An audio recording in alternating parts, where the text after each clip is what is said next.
Selamat pagi Bunia, selamat pagi teman-teman. Kami dari kelompok 3 yang beranggotakan 1. Alfonsa Maria dengan NIM 181324034. Selanjutnya Siti Julaida 181324023. Selanjutnya Maria Rizky Frestia dengan NIM 182214050. Lalu selanjutnya ada Yeriko Yeriadi dengan NIM 181324018. Dan yang terakhir ada Heprika dengan NIM 181324036. Selanjutnya terdapat capaian. Yang pertama, pengertian penerimaan pemerintah. Yang kedua, sumber-sumber penerimaan pemerintah. Yang ketiga, distribusi beban pemerintah. Yang keempat, sistem pajak dan politik pajak. Dan yang kelima, ada data penerimaan pemerintah. Yang pertama, pengertian penerimaan pemerintah.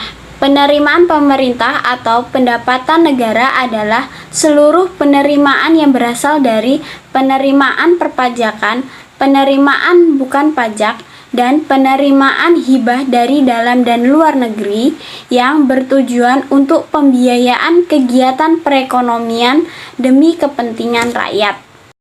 Selanjutnya, yang kedua, ada sumber-sumber penerimaan pemerintah. Yang pertama, pajak. Pembayaran iuran oleh rakyat kepada pemerintah yang dipaksakan dengan tanpa balas jasa yang secara langsung dapat ditunjuk. Contohnya, pajak kendaraan, pajak bumi, dan pajak bangunan. Selanjutnya, ada retribusi. Suatu pembayaran dari rakyat kepada pemerintah di mana kita dapat merasakan adanya balas jasa yang langsung diterima dengan adanya retribusi tersebut. Contohnya, uang langganan listrik. Yang ketiga, ada keuntungan dari perusahaan negara. Berasal dari penjualan-penjualan barang yang dihasilkan oleh perusahaan-perusahaan negara. Yang keempat, sumbangan masyarakat. Sumbangan untuk jasa-jasa diberikan oleh pemerintah, seperti contoh, biaya administrasi perizinan, biaya tol atau pemungutan sumbangan jalan raya tertentu atau jagorawi. Yang kelima, pencetakan uang kertas. Hak ini hanya dimiliki oleh pemerintah saja. Pemerintah bisa mencetak sendiri atau meminta pada bank sentral. Namun, jika tidak berhati-hati, pencetakan uang berlebih akan menimbulkan inflasi. Selanjutnya, ada hasil undian negara. Pemerintah akan mendapatkan dana dari perbedaan antara jumlah penerimaan dari lembar suatu undian yang terjual dengan semua pengeluaran, termasuk hadiah pemenang undian. Selanjutnya ada pinjaman. Pinjaman dapat berasal dari dalam maupun dari luar negeri. Umumnya, negara berkembang mengandalkan pinjaman untuk biaya pembangunan. Selain itu, ada juga hadiah.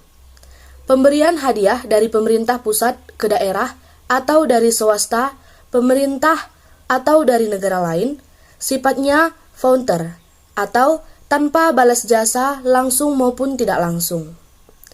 Dan juga ada denda-denda dan perampasan. Yang ketiga, pendistribusian beban pemerintah. Distribusi beban pemerintah. Sumber-sumber penerimaan negara memang penting, namun yang tak ada kalah pentingnya adalah memecahkan permasalahan mengenai prinsip apa yang harus ditempuh untuk mendistribusikan beban pemerintah kepada masyarakat. Karena pajak merupakan penerimaan terbesar dari sumber-sumber lainnya, maka kita akan membahas tentang prinsip-prinsip pendistribusian beban pemerintah yang berasal dari pajak. Baik, selanjutnya saya akan membahas prinsip-prinsip distribusi beban pemerintah. Terdapat 3 prinsip pendistribusian beban pemerintah. Yang pertama, Smith-Cannon. Yang kedua, benefit approach dan ability to play approach. Yang ketiga, konsep equal sacrifice. Nah, yang pertama, prinsip Smith-Cannon. Ini terbagi menjadi 4. Yang pertama, prinsip kesamaan atau keadilan, yakni beban pajak harus sesuai dengan kemampuan relatif dari setiap wajib pajak. Yang kedua, prinsip kepastian, yakni pajak hendaknya tegas, jelas, dan pasti bagi setiap wajib pajak sehingga mudah dimengerti oleh mereka dan juga akan memudahkan administrasi pemerintah sendiri. Yang ketiga, prinsip kecocokan atau kelayakan, yakni pajak jangan sampai menekan si wajib pajak sehingga wajib pajak akan dengan suka dan senang hati melakukan pembayaran pajak. Yang keempat, prinsip ekonomi, yakni pajak hendaknya menimbulkan kerugian yang minimal, dalam arti jangan sampai biaya pemungutan lebih besar daripada jumlah penerimaan pajak. Yang selanjutnya, prinsip benefit approach dan ability to pay approach. Yang pertama, benefit approach. Nah, yakni prinsip pengenaan pajak berdasarkan atas manfaat yang diterima si wajib pajak dari pembayaran pajak itu kepada pemerintah. Yang kedua, ability to pay approach. Si wajib pajak akan dikenai beban pajak sesuai dengan kemampuan untuk membayar pajak. Selanjutnya, prinsip equal sacrifice. Nah, ini terbagi menjadi 3. Yang pertama, kesamaan pengorbanan secara absolut. Nah, di sini distribusi pajak harus sedemikian rupa sehingga pengurangan kepuasan total di antara kedua orang adalah sama. Yang kedua, kesamaan pengorbanan secara proporsional, yakni pengenaan pajak harus sedemikian rupa sehingga proporsi dari pengukuran kepuasan total antara kedua orang adalah sama besar. Yang ketiga, kesamaan pengorbanan secara marginal. Beban pajak didistribusikan sedemikian rupa di antara kedua orang sehingga kepuasan total sesudah dikurangi pajak antara kedua orang tersebut sama besar. Yang selanjutnya, sistem pajak dan politik pajak. Setiap pajak sendiri terdiri dari objek pajak dan tafsir pajak. Objek pajak adalah segala sesuatu yang dapat dikenai oleh pajak, seperti dapat berupa pendapatan, barang-barang, kekayaan, dan juga perpindahan hak milik atas barang-barang. Objek pajak sendiri dapat dihitung dengan rumus jumlah penerimaan pajak, yaitu T sama dengan B dikali R.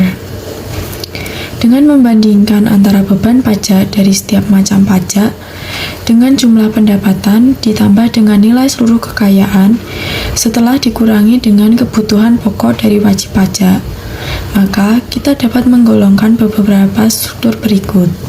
Progresif. Pajak dapat dikatakan progresif jika pajak itu dikenakan dengan persentase yang semakin tinggi seiring semakin tingginya kemampuan membayar pajak. Seperti contoh, apabila pendapatannya Rp1.000, maka jumlah pajaknya sebesar Rp100 dengan persentase terhadap pendapatannya sebesar 10%. Dan apabila pendapatannya Rp1.500, maka jumlah pajaknya sebesar 200 dengan persentase terhadap pendapatannya sebesar 13,3%.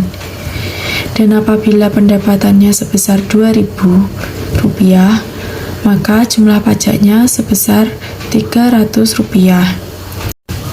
Yang selanjutnya ada pajak proporsional. Pajak dapat dikatakan proporsional apabila pajak itu dikenakan dengan persentase yang sebanding dengan perkembangan pendapatan serta dikurangi dengan kebutuhan-kebutuhan esensial. Seperti contoh, pendapatannya sebesar Rp1.000, maka jumlah pajaknya sebesar Rp100 dengan persentase terhadap pendapatannya sebesar 10%. Apabila pendapatannya sebesar Rp2.000, maka jumlah pajaknya sebesar Rp150 dengan persentase terhadap pendapatannya sebesar 10%. Dan apabila pendapatannya sebesar Rp3.000, maka jumlah pajaknya sebesar Rp200 dengan persentase terhadap pendapatannya sebesar 10%. Selanjutnya adalah pajak regresif. Pajak dikatakan regresif apabila pajak yang dikenakan semakin kecil seiring meningkatnya taxable capacity. Seperti pada tabel, pendapatan sebesar 1.000 akan dikenakan pajak 10% terhadap pendapatan.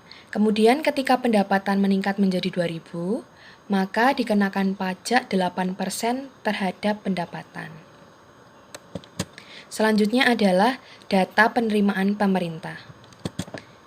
Berikut adalah data penerimaan pemerintah yang bersumber dari penerimaan perpajakan, yaitu sebesar 1.865,7 triliun. Yang kedua, penerimaan negara bukan pajak sebesar 367,0 triliun. Dan yang terakhir adalah penerimaan hibah, yaitu 0,5 triliun. Untuk penerimaan perpajakan, yaitu sebesar 1.865,7 triliun. Dengan tax ratio sebesar 11,6% dari total PDB. Dan berikut terdapat data mengenai pertumbuhan perpajakan dari tahun 2016 sampai APBN tahun 2020 yang meningkat setiap tahunnya. Kemudian selanjutnya adalah penerimaan bukan pajak. Penerimaan bukan pajak ini sebesar 367,0 triliun yang bersumber dari pendapatan negara bukan pajak lainnya sebesar 100,9 triliun, kemudian dari pendapatan sumber daya alam sebesar 160,4 triliun, kemudian dari pendapatan badan layanan umum sebesar 56,7 triliun, dan yang terakhir pendapatan dari kekayaan negara dipisahkan sebesar 49,0 triliun.